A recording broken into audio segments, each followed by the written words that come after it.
Hazrat Ibn Abbas radiyallahu anhu states, in the Prophet times, Musaylima, the greatest liar, came to Medina Munawwara and said, if Muhammad S.A.W. appoints me his successor, I will follow him. And he had come accompanied with many people of his tribe.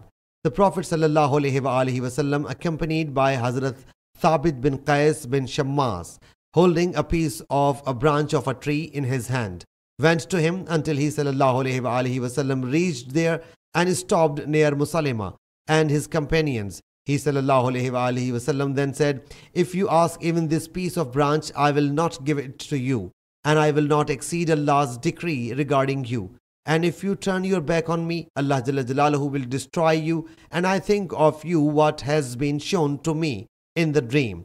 And Sabit is present here, who will give you further reply on my behalf. He ﷺ then went back. Hazrat Ibn Abbas radiyallahu anhu said, I inquired about the Prophet, saying, I think of you what has been shown to me in the dream.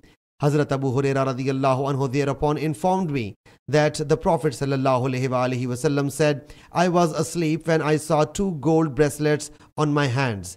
I got extreme repulsion against them. It was revealed to me while I was asleep. Blow them off. So I blew on them and they flew away. I interpreted both of them as to be the 2 staunch liars who would emerge after me.